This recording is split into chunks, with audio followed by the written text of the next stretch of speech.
สวัสดีเนาะหมู่เพื่อนทุกคนนะวันนี้ข้าพเจ้าจะมาสอนหรือว่าจะมาอธิบายหลักการเสียง HSK ระดับ C เนาะหรือว่าการสอบเสียง HSK เนาะเอาคำว่า HSK ก็คือการสอบเสียงเทียบระดับของภาษาจีนเนาะตัว HSK นี้เนาะข้าพเจ้าจะเขียนย่อมาจาก汉语水平考试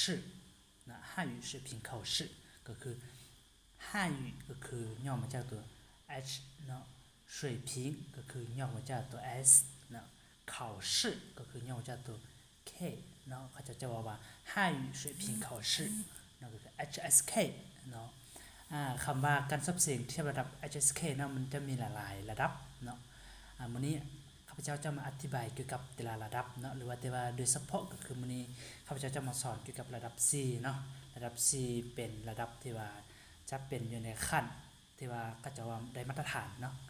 ถ้าว่าเจ้าจะไปเรียนต่ออยู่จีนหรือว่าจะไปสมัครเรียนเนาะเสร็จแล้วเขาจะถามแต่ระดับ C ขึ้นไปเนาะมีระดับ1ฮอนระดับ6เนาะแต่ก่อนเนาะแต่ว่าเดี๋ยวนี้ได้ยินเขาจะว่าก็จะปรับปรุงฮอนระดับ9เนาะแต่ตอนนี้เขาก็ยังบ่ฮู้เทื่อฮอนหรือบอลเนาะแต่ว่าโดยเฉพาะก็คือระดับ6นั่นแหละเนาะจะสูงสุดแล้วแหละเนาะเอาอยู่ในนี้เนาะจะมีการเสียง HSK นะมันจะมี2แบบเนาะที่1เขาจะว่า HSK เนาะตัวที่2เขาจะว่า HSKK เนาะ HSKK มันเป็นอย่างเนาะมันจะเป็น汉语水平考试口语เนาะหรือว่า汉语水平口语考试เห็นบ่มันจะเป็นการสอบเสียงที่ระดับปากเว้าเนาะตัวนี้เป็นปากเว้าเนาะตัวนี้เป็นเขียนเนาะจะเป็นเขียนตัวนี้เป็นปากเว้าเนาะฉะนั้นมันจะมี2แบบเนาะอยู่ในนี้อาจารย์จะอธิบายแต่ตัว汉语水平考试4级汉语水平考试有1级2级3级4级5级6级这是以前的或者是现在他们还考那个到那个6级还没到那个9级还不知道以后可能会有那么今天我要来给你们讲一下怎么考或者是我们要准备什么1级是怎么考2级3级4级呢怎么考那我们来看一下吧在这里在这里看ถ้าว่าเจ้าอยากเสียง HSK ระดับ1เนาะเจ้าต้องรู้คำศัพท์ให้ประมาณได้150คำเนาะอย่างน้อยต้องได้150คำเจ้าจึงเสียงได้ระดับ1เนาะถ้าว่าเจ้าอยากได้2เนาะอยากได้2 G ก็คือเจ้าต้องได้คำศัพท์อย่างน้อยต้องได้ประมาณ300คำนะคำศัพท์นะคำศัพท์300คำถ้าอยากได้3เด้ต้องได้600เนาะถ้าเจ้าอยากเสียงผ่าน4เด้เจ้าอย่างน้อยจะต้องได้คำศัพท์ 1,200 เนาะ 1,200 นี้เจ้าจึงสามารถเสียงผ่านระดับ C เนาะอันนี้มันอย่างน้อยเนาะแต่ว่าถ้าเจ้าบ่ได้ฮอดเจ้าก็เสียงผ่านคือกันแต่ว่าเจ้าต้องอย่างพยายามเนาะหรือว่าเจ้าต้องเรียนเทคนิคเข้าไปเนาะถ้าว่าเจ้าอยากเรียนได้ระดับ5เด้เจ้าต้องได้คำศัพท์อย่างน้อย 2,500 คำศัพท์เนาะถ้าว่าเจ้าอยากได้คำ HSK ระดับ6เนาะเจ้าต้องได้คำศัพท์อย่างน้อยต้องเป็น5คำ5,000 คำเนาะขอโทษนะ 5,000 คำศัพท์ขึ้นไปเนาะเจ้าจึงสามารถเสียงผ่านระดับ6เนาะแต่ว่าเขาจะว่าถ้ามีฮอดระดับเก่าเด้เจ้าจะได้เท่าไหร่เนาะระดับเก่านี้ถ้าว่ามีฮอดก็คือตรงยากแน่นอนเนาะระดับ6นี่ก็ยากแล้วเนาะสำหรับข้าพเจ้าเนาะหากก็เสียงผ่าน 5G เนาะ 6G นี่ยังบ่ได้ไปเสียงเทื่อบ่ฮู้ว่าผ่านหรือบ่เนาะฉะนั้นเฮาถ้าว่าผู้ใดที่ว่าสนใจอยากเรียนภาษาจีนหรือว่าอยากเสียงระดับภาษาจีนเนาะเฮาอย่างน้อยเอาตรงฮู้ว่าในการสอบเสียงเด้เฮาต้องเก็บอย่างใดต้องฮู้วิธีการฮู้แบบการเสียงจังได๋เนาะจึงสามารถเสียงผ่านเนาะฉะนั้นเนาะคำศัพท์ที่เฮาสิฮู้ใส่หรือว่าเฮาต้องเรียนแนวใดเนาะเขาจะมีคำศัพท์อยู่ในหั้นเนาะเจ้าต้องไปค้นหาพวกคำศัพท์เกี่ยวกับ HSK เจ้าจึงสามารถไปเสียงได้เนาะบ่แม่นว่าเจ้าอยากเรียนแล้วเว้าไปแล้วได้เนาะเจ้าต้องไปค้นคว้าจะไปเบิ่งคำศัพท์อยู่ในหั้นเขาจะระบุไว้เนาะว่าคำศัพท์1มีฮอดใส่ระดับ2 3 4 5 6เด้มีคำศัพท์ใดจะไปเรียนอยู่ในหั้นเนาะไปเก็บอยู่ในหั้นเจ้าจึงสามารถเสียงได้เนาะ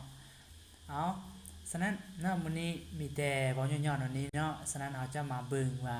ครับซอบ4ระดับ4เป็นแนวใดเนาะมื้อนี้ค่อยจะอธิบายเกี่ยวกับระดับ4เนาะเพราะว่าระดับ4นี้จะเป็นพื้นฐานเนาะพื้นฐานถ้าเจ้าจะไปเรียนอยู่ต่างประเทศบ่หรือว่าไปสมัครเรียนนี่เขาจะเอาแต่4ขึ้นไปเนาะ3 2 1นี่เขาจะบ่ค่อยเอาเพราะว่า3 2 1นี่ก็คืออยู่ในระดับต้นเนาะถ้าว่าเจ้าผ่านระดับ4นี่หาระดับ5นี่เขาจะเอิ้นว่าระดับกลางเนาะระดับกลางถ้าจะผ่านฮอดระดับ6ขึ้นไปเขาจะเอิ้นว่าระดับสูงเนาะฉะนั้นเขาจะเอาระดับกลางขึ้นไปเนาะฉะนั้นข้าพเจ้าจะสอนหรือว่าเทคนิคในการสอบระดับ C ขึ้นไปเนาะฉะนั้นระดับ C เขาจะเกียมได้สิ่งได้เนาะเขาจะเว้าอันนี้เนาะอาจจะอธิบายตามที่เขาจะเว้ามานี้เนาะอันนี้เนาะระดับ C มีอยู่3ภาคส่วนเนาะการเสก HSK มีอยู่3ภาคส่วนใหญ่ก็คือ我再说这个一遍 HSK 4级共100题分听力阅读书写3个部分อันนี้มันเขาจะว่ากันเสงระดับ HSK ระดับ C ทั้งหมดมีอยู่100ข้อเนาะ100ข้อถ้าเราจะแยกออกเป็น3ภาคส่วนคือการฟังแล้วก็การอ่านเนาะแล้วก็การเขียนเนาะมีอยู่3ภาคส่วนเอาทิ้งลี่เนาะมาเข้าเบิ่งเนาะทิ้งลี่ก็คือการฟังเนาะการฟังในนี้เขาจะแบ่งออกเป็น3ภาคส่วนน้อยเนาะเขาจะแยกออกเป็น3ภาคส่วนน้อยก็คือภาคส่วนที่1มีอยู่10ข้อที่2เด้มีอยู่15ข้อที่3เด้มีอยู่20ข้อทั้งหมดเนาะการฟังทั้งหมดมีอยู่45ข้อเนาะเขาจะกำหนดเวลา30นาทีเนาะอยู่ในนี้เนาะเกี่ยวกับ阅读เนาะ阅读ก็คือภาคการอ่านเนาะอ่านได้ตอบได้เนาะอันนี้แม่นมีอยู่3ภาคส่วนคือกันเนาะแยกออกเป็น3ภาคส่วนน้อยภาคส่วนที่1แบ่งออกเป็น10ข้อที่2แบ่งออกเป็น10ข้อและที่3แบ่งออกเป็น20ข้อนะทั้งหมด40ข้อเนาะอันนี้เขาจะใช้เวลา40นาทีก็คือแสดงว่าข้อละ1นาทีเนาะก็คือไวเตอร์เนาะถ้าว่าจะบ่ไวก็คือบ่ทันเนาะที่จริงแล้วมันก็บ่ได้ยากแต่ว่ามันไวเนาะเฮาต้องไวเฮาจึงทันเนาะ然后呢然后จะ来看书写ก็คือการแต่งหรือว่าการเขียนเนาะการเขียนนี้เขาจะแบ่งออกเป็น2ภาคส่วนคือกันเนาะส่วนที่1มี10ข้อส่วนที่2มีอยู่5ข้อทั้งหมด15ข้อเนาะใช้เวลา25นาทีเนาะทั้งหมดเขาจะใช้เวลา100นาทีเนาะ100นาทีก็คือ100นาทีนะแต่ว่าอันนี้คือทั้งหมดในการสอบเสียงนะทั้งหมดในการสอบเสียงมี100นาทีแต่ว่าทั้งหมดที่ว่าเขาจะส่งบทสอบเสียงให้เขาเจ้าก็คือเขาจะรวมเป็น105นาทีเนาะเป็นอย่างคือมี105นาทีเพราะว่าเวลาเขาจะว่า喊考生填写一个信息时间5分钟นะตอนนี้ก็คือเขาจะเอาเวลาเขาจะเพิ่ม5นาทีให้เรามาเขียนข้อมูลบ่หรือว่ามาเติมใส่อยู่ในคำตอบของเราเนาะเขาจะให้เวลาจะ5นาทีทั้งหมด105นาทีเนาะเอาเนื้อในการสอบเสียงได้เป็นแนวใดแท้เนาะฉะนั้นอาจารย์จะมีแต่ว่าอธิบายย่อๆเนาะอธิบายย่อๆว่าการเสียงแนวใดเนาะอยู่ในนี้เนาะเอาอาจารย์จะมาอธิบายเลยเข้าในการสอบเสียงเลยเนาะอาจารย์ลืมแล้วเนาะเว้าด้วยนึงคือกับคะแนนเนาะทิ้งลี่นี้เนาะคะแนนเขาจะก็ให้คะแนนเต็มเป็น300เนาะ300วิชาการฟังเนาะหรือว่าภาคการฟังเขาจะให้100คะแนน阅读ก็100คะแนนเนาะ书写ก็100คะแนนเนาะอาจารย์หวังว่าถ้าผู้ใดมาเบิ่ง HSK ระดับ C นี้ความรู้ของภาษาจีนก็คือต้องได้ประมาณ 2,500 อยู่แล้วเนาะจึงมาเบิ่งเสียง HSK C ถ้าว่าคำศัพท์เจ้าบ่ฮอดก็คือเจ้าจะมาเบิ่งนี่จะบ่ค่อยเข้าใจปานใดเนาะเอามาเข้าสู่ของบทเนาะของบทก็คือเป็นแบบนี้เนาะของบทเขา14นี่เขาจะเรียกว่า新汉语水平考试 HSK 4级样卷บ่คือของบท14เนาะเดี๋ยวเขาจะก็อธิบายมาเด้อาจารย์ก็อธิบายไปแล้วเนาะตอนนี้เอาอยู่ในนี้เนาะอยู่ในนี้จะเป็นแบบนี้เนาะเราเห็นของบทมันจะเป็นแบบนี้听力第一部分บ่第一部分คือภาคที่1เนาะ1到10题判断对错บ่คือข้อที่1หาข้อที่10ให้เฮามาคัดเลือกเอาถูกหรือผิดเนาะอันนี้มันเขาจะยกตัวอย่างสมมุติเนาะข้อที่1เขาเนาะข้อที่1มันเป็นแบบนี้แต่ว่าอันนี้เขาจะยกตัวอย่างให้เฮาเนาะตัวอย่าง例如我想去办个信用卡今天下午你有时间吗陪我去一趟银行เนาะแล้วจะมีผู้หนึ่งตอบนะอันนี้มีผู้หนึ่งเว้าแล้วก็ผู้หนึ่งถามว่าถ้า打算下午去银行เนาะก็คือแบบนี้เดี๋ยวเราเห็นครับคำถามอยู่ในนี้แล้วเราหมายถึงหรือมันผิดเนาะอันนี้เป็นเราหมายถึงว่าเราหมายถึงเป็นอย่างไรหมายถึงก็คือผู้เว้าอยู่ถึงนี้เนาะอันนี้มันทิ้งลี่นะเราฟังเขาจะเปิดเสียงมาเดี๋ยวอันนี้มันเราเห็นอยู่ในนี้เราจะมีแต่หมายว่าทีนี้อันนี้เขาจะยกตัวอย่างมาให้他打算下午去银行ก็คือเดี๋ยวเห็นป่ะ今天下午你有时间吗陪我去一趟银行ก็คือ他打算下午去银行ก็คือถือแล้วเห็นป่ะถือแล้วสนะจะหมายถึงใส่เนาะตอนนี้เราข้อที่2อันนี้ยกตัวอย่างที่2ก็คือ现在我很少看电视其中一个原因是广告太多了不管是什么时间也不管是什么节目只要你打开电视总能看那么多的广告浪费我的时间对吧然后就看到他喜欢看电视广告好吧ฉะนั้นตัวนี้หมายผิดเป็นอย่างก็หมายผิดเพราะว่าถ้า喜欢看电视广告นี่แปลว่าเรามักเบิ่งอันโฆษณาอยู่ในโทรทัศน์บ่เรามักเบิ่งโฆษณาอยู่ในโทรทัศน์แต่ว่าประโยคที่เขาจะเว้ามานี่บ่แม่นบ่เป็นอย่างคือบ่แม่นเฮามาก่อนเบิ่ง他说现在我很少看电视对很少คือ不喜欢看是不是所以这个是不喜欢很少也是不喜欢所以我们就看到这个我们就看到这个点很少了然后我们就直接买错就可以了เข้าใจป่ะเฮาบ่จำเป็นที่มาฟังเบิดเฮาฟังเต็มน้อยๆนี่เฮาว่ามึงนี่แล้วก็หมายเลยเพราะว่ามันไวว่าฉะนั้นอันนี้มีอยู่10ข้อเฮาต้องฮู้เนาะเวลาเฮาเสียงเฮาต้องเตรียมพร้อมพวกนี้เฮาต้องเตรียมพร้อม1 2 3 4 5นี่เฮาต้องอ่านก่อนเนาะเวลาเขาจองยังบ่ได้เว้าเฮาต้องอ่านก่อนเขาต้องไปฮู้ความหมายก่อนแล้วเขาก็จะเว้ามาหมายเลยเข้าใจบ่เฮามาอยู่ในวงเล็บนี้บ่สมมุติว่าเฮาต้องอ่านอันนี้ก่อนนะสมมุติว่าเขาอ่านในใจด้วยมันเฮาก็อ่านแล้วเขาจะฟังอ่านในใจว่าอันนี้แปลว่าหยังแล้วเขาจะเว้ามาได้ถึงประโยคนี้บ่แล้วจะฮู้หมายเข้าใจบ่อันนี้เขาจะว่าเขาจะอ่านว่า飞机还没起飞แล้วเขาต้องฮู้ว่า飞机还没起飞แปลว่าหยังแปลว่ายนต์หั้นยังบ่ได้บินเทื่อเข้าบ่ประโยคนี้แปลว่ายนต์ยังบ่ได้บินเทื่อฉะนั้นเขาจะต้องเว้ามาเกี่ยวกับยนต์แล้วฉะนั้นเขาต้องเตรียมพร้อมฟังว่าเขาจะเว้าหยังว่ายนต์นี่บินหรือบ่ถ้าว่าเขาจะเว้าว่าบินเฮาก็หมายถูกซะเลยถ้าเขาจะเว้าว่ายนต์นี่ยังบ่ได้บินเทื่อคือ还没起飞เฮาก็หมายผิดซะเลยแล้วเตรียมข้อที่2เนาะเฮาต้องเตรียมข้อที่2ให้ไวเฮาต้องหมายให้มันพร้อมแล้วเฮาไปเตรียมข้อที่2หลังจากนั้นเฮาต้องไว้ตรงนี้ตลอดไปเนาะอันนี้มีอยู่10ข้อเนาะเอาต่อไปเนาะ第二部分ก็คือภาคที่2นะภาคที่2ก็คือเฮามาหมายเอา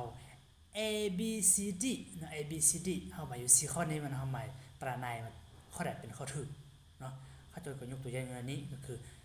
第11到25题请选出正确答案นะบ่ให้เฮาคัดเลือกเอาคำหรือว่าประโยคใดที่ถูกหรือว่าข้อใดที่ถูกเข้าใจบ่อยู่ในนี้เขาจะมี2คนนะผู้นึงเป็นผู้หญิงผู้นึงเป็นผู้ชายเขาจะมัน对话แล้วก็จะมาสนทนาแล้วเฮามาหมายอยู่ในนี้เนาะสมมุติเนาะ例如อันนี้ผู้หญิงว่า该加油了该加油了去机场的路上有加油站吗แล้วก็ผู้ชายว่า有你放心吧เนาะแล้ว问เนาะอันนี้เป็นคำถามนะจะมีผู้นึงถามนะหรือว่าเขาจะอันสนทนานี้แล้วเนาะจะมีคำถามอยู่ในนี้เนาะคำถามในนี้问难的主要是什么意思เนาะจะมีคำถามอยู่ในนี้มาให้เฮาแล้วเฮาจึงฮู้ไปตอบอะไรดีเขาจะมีคำถามแล้วเฮาต้องมีคำตอบเฮาใหม่เนาะ难的主要是什么意思ก็คือความหมายของผู้ชายหั่นแปลว่าอะไรเนาะก็คือ去机场เนาะเฮาต้องก่อนอื่นเฮาต้องไปอ่าน A B C D ว่าความหมายเป็นหยังแล้วเขาจะเว้ามาเฮาจึงฮู้หมายเข้าใจบ่去机场คือไปสนามบินเนาะค่อยเต้าละคือใกล้สิฮอดแล้วเนาะ有是满的แปลว่าน้ำมันเต็มเนาะ有加油站ก็คือแปลว่ามีปั๊มน้ำมันเนาะอยู่ในนี้อาจารย์จะบ่ได้แปลแต่อาจารย์บอกว่าผู้ที่ว่าเบิ่งจะเข้าใจว่าเขาจะเว้าหยังเนาะก็คือ难的主要是什么意思ก็คือถ้า难的意思是有是不是有加油站所以หมายถึกไปเด้เฮาหมายถึกใส่หรือว่าเฮาออมใส่ก็ได้เนาะทิ้งลี่อาจารย์แนะนำให้กันศึกทิ้งลี่นี่เฮาหมายใส่เจียก่อนแล้วเฮาค่อยเอาไปหมายใส่อยู่ในเจียคำตอบจึงไวเนาะเพราะว่าเวลาเฮาไปหมายใส่ในเจียคำตอบเขาจะให้เวลาเฮา5นาทีเนาะเฮาต้องทันเนาะถ้าว่าเฮ เขาฟังเขาไปใหม่ใส่เสียงคำตอบเนี่ยมันจะช้าเอาจนประธานเขาจะเนาะต้องไวเนาะฉะนั้นเขาต้องเตรียมพร้อมนะเวลาเขาจะยังยกตัวอย่างนี้นะเขาต้องไปอ่านข้อที่11ก่อนเนาะไปอ่านว่า A มันมีอย่าง B อย่าง C มันมีอย่าง D มันมีอย่างเขาเตรียมพร้อมเขาจะสนทนามาเขาหมายว่าสมมติว่า A มัน没纸了 B มัน难得没发 C มัน打印机坏了 D มัน传真机坏了ฉะนั้นเขาต้องเตรียมพร้อมมาอยู่ใน A B C D นี้ฟังว่าเขาจะฟ้องมีอย่างอยู่ใน4ข้อนี้และเขาจะถามอย่างเนาะสำคัญก็คือคำถามเนาะแต่ว่าเขาต้องไวเนาะเขาต้องไปอ่านพวกนี้ก่อนเขาจะวอลประโยคขึ้นมาเขาจะสนทนาเนาะอันนี้ก็มีหลายข้อเนาะต่อมาก็คือภาคที่3และภาคที่3คือกันนะภาคที่3มีอยู่15ข้อเนาะก็คือ26到45题เนาะก็คือมันคล้ายกับข้อที่2นั้นเนาะคล้ายกับข้อที่2ไงฮะแต่ว่ามันหลายเนาะมันเพิ่มหลายขึ้นเนาะสนทนาหลายขึ้นสมมุติว่า把这个文件复印5份一会儿拿到会议室发给大家那个女生说好的会议是下午3点吗男生说改了3点半推迟了半个小时那个女生就说好602会议室没变吧那个男生说对没变问อันนี้คือคำถามนะ问会议几点开始ก็คือ3点半เข้าใจป่ะหมายถึงใส่อันนี้แมนให้ผลน้องคือกันนะให้ผลน้องมีแต่มันจะเพิ่มหลายแล้วน้องให้เขาฟังนะให้เขาไวเนาะเขาบอกไวมาได้เนาะเด้มันจะมี A B C D เนาะก่อนอื่นเขาต้องรู้คำศัพท์นี้เนาะแต่ถ้าสมมุติฮอตคำศัพท์ใดที่ว่าเขาบ่รู้นะว่าเป็นอย่างเนาะมีแต่เขาถ้าว่าเขาสมมติว่า1 2 3 A B C เนี่ยเขาฮู้เบิดคำศัพท์หรือว่าแปลว่าอย่างใดแล้วแต่ว่าข้อดีเนี่ยเขาบ่ฮู้ความหมายมันนะว่าเป็นอย่างมีแต่เขาฟังอันนี้ก่อนถ้าว่า3ข้อนี้บ่ถือคือข้อดีเนาะถ้าว่าเขาเข้าใจ3ข้อนี้แล้วแต่ข้อดีเขาบ่ฮู้ถ้าเขาจะเว้า3ข้อนี้เขาก็หมายเลยถ้าเขาจะบ่เว้าฮอด3ข้อนี้เขาก็บ่หมายดีเลยอันนี้คือเทคนิคเนาะต่อไปก็คือเขาจะมาเว้าเกี่ยวกับ阅读นะ阅读ก็คือการอ่านเนาะการอ่านแล้วก็ตอบนะอันนี้นะ46到50题选词填空ก็คือเราคัดเลือกเอาคำศัพท์นี้ไปเติมใส่บนวางอยู่ในประโยคว่าเด้ซึ่งว่า A B C D E F เนาะอย่างนี้เขาจะยกตัวอย่างว่าเด็ตัวอย่าง他每天都ขันวงเล็บเปิดวงเล็บขันวงเล็บเนาะปิดใจ走路上下班所以身体一直很不错ก็คือเขาจะเอาดีมาใส่เนาะดี坚持เนาะ坚持เขาจะเอา坚持มาใส่นี่เขาจะเอาดีมาใส่坚持เป็นอย่างก็คือยึดมั่นเนาะยึดมั่นก็คือ他每天都坚持走路上下班所以身体一直很不错ก็คือ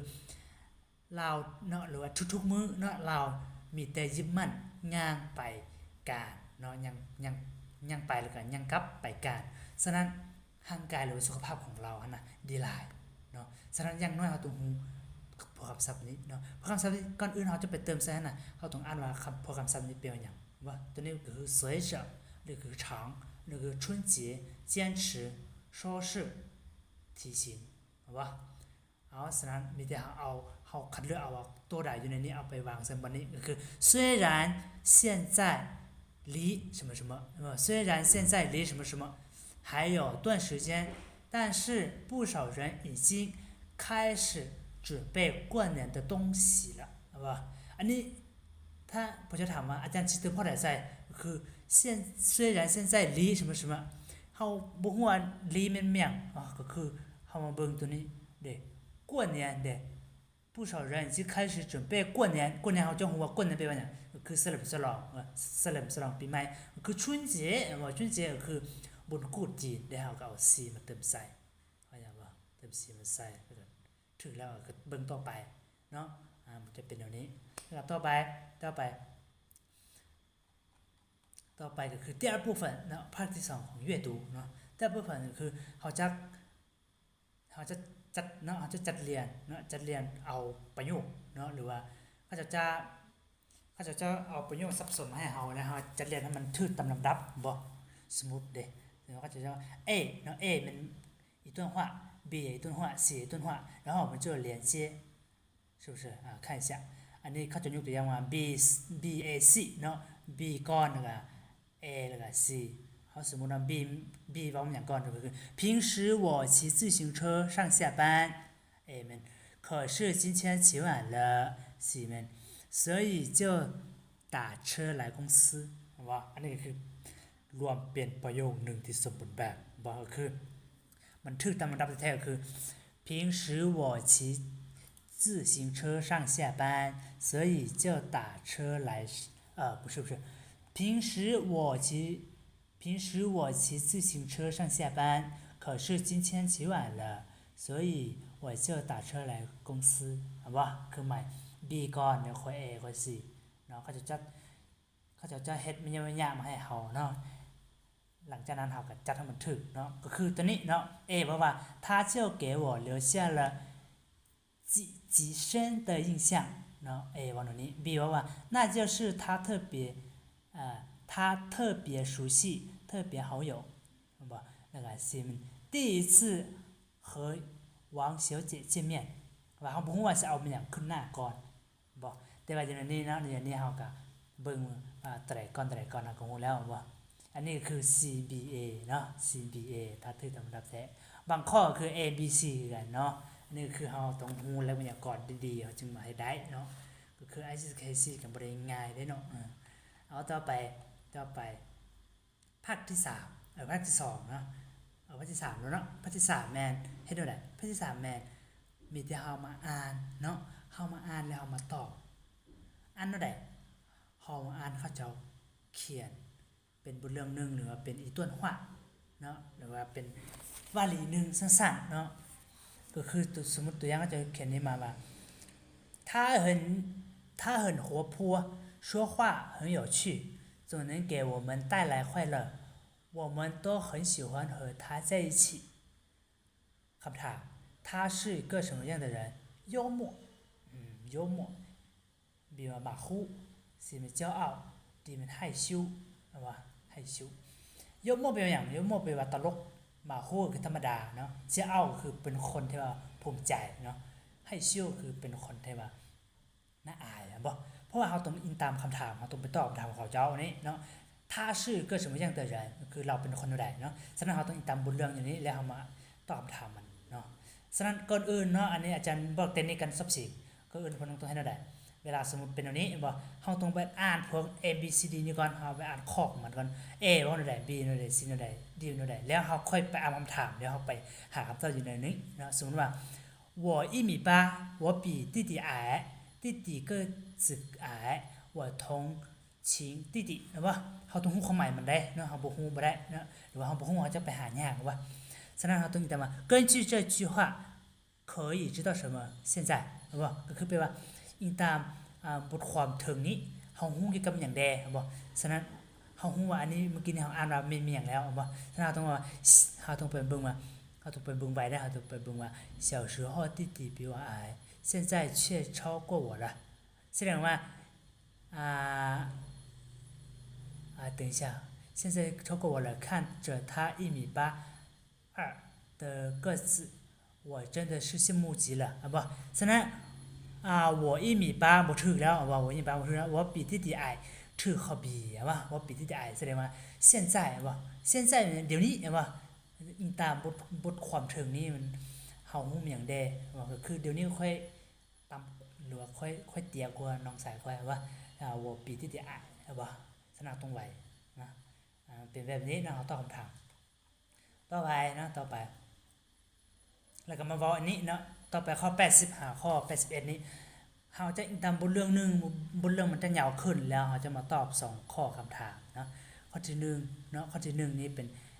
A เป็นโก B เป็นหมา C เป็นหอจื่อ什么ๆเนาะแล้วข้อที่2จะเป็นแบบนี้2ข้อนี้อิงตามบทเรื่องเดียวเนาะฉะนั้นต้องไวเนาะเอาต่อไปคือ书写เนาะ书写นี่ก็คือภาคเขียนนะภาคเขียนนี่ก็บ่ได้ยากง่ายๆแต่ว่าก็คือเราต้องจัดให้มันถูกตามลำดับเนาะอันนี้มันเขาจะเขียนคำศัพท์มามันยะมาให้เฮาเนาะเขียนบ่ถูกเนาะมาให้เฮาจัดเรียนให้มันถูกเป็นประโยคเนาะ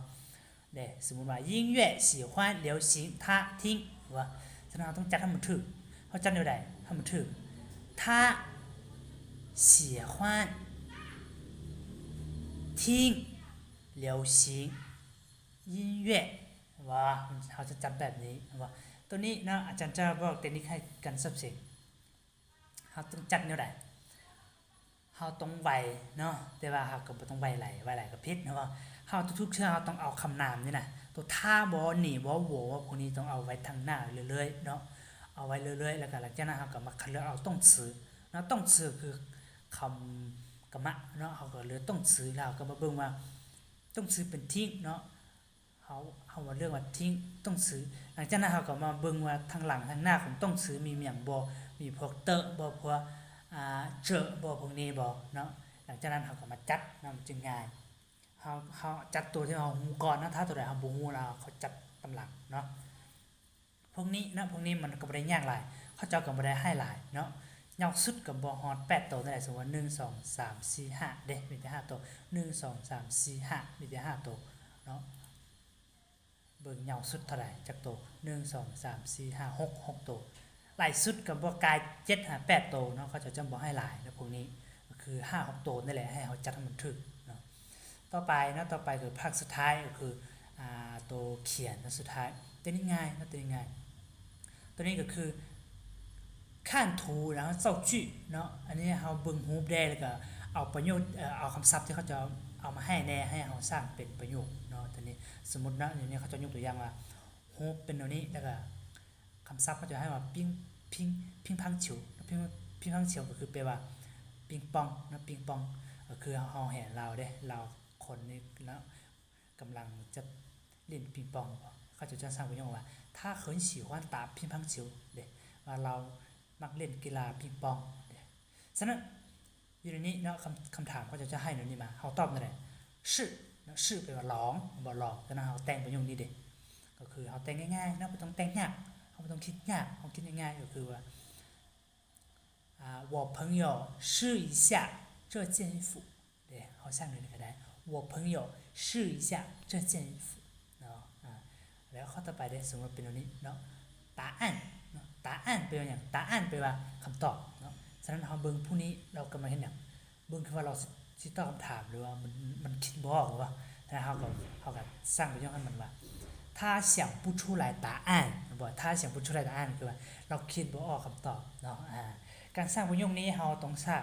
ให้มันสอดคล้องกับรูปภาพแดแล้วก็เอาคำนี้ไปสร้างเราต้องสร้างยากหลายและอีกอย่างหนึ่งเนาะเราต้องสร้างเทียบใส่เฮาเนาะเทียบใส่หมู่เทียบใส่เอื้อยอ้ายเนี่ยก็ยากเนาะเฮาสร้างประโยคเป็นคำถามก็ได้สร้างประโยคเป็นคำประโยคบอกเล่าก็ได้ประโยคเนี่ยก็ได้เนาะได้เบิดมันก็เบิดนะเบิดเท่านี้ฉะนั้นการสอบเสียง HSK ระดับ 4 ก็มีเตนนี้เนาะอาจารย์อธิบายหลายแล้วก็อาจารย์อธิบายไว้นิดนึงมีแต่ว่าอาจารย์หวังว่าผู้ที่มาเบิ่ง HSK 4นี้คำศัพท์หรือว่าภาษาจีนก็เก่งอยู่แล้วเนาะฉะนั้นบางคนเขาจะก็ฮู้แล้วแต่บางคนเขาจะบ่ฮู้นะมีแต่ให้ได้เบิ่งแล้วก็เขาต้องเกียมนั่นแหละมันฮู้กับซับเสียงเนาะแนวนึงอาจจะบอกเนาะเวลาเฮาเสียงเนาะทิ้งลี่นี่เฮาหมายอยู่ในเจียก่อนเนาะทิ้งลี่เฮาหมายไว้อยู่ในเจียแต่ว่าพวกอัน阅读กับ书写นี่นะเฮาบ่ต้องหมายใส่เจียคำถามเฮาไปหมายใส่เจียคำตอบเลยแต่ตัวทิ้งลี่เฮาหมายใส่เจียคำถามก่อนแล้วเอาค่อยเอาไปหมายใส่เจียคำตอบอีกอย่างนึงเนาะเฮาต้องไวเนาะต้องไวจึงทันเพราะว่าเวลามีจำกัด今天老师就先讲到这里呢วันนี้มีแต่สอนมาวันนี้เนาะลาก่อน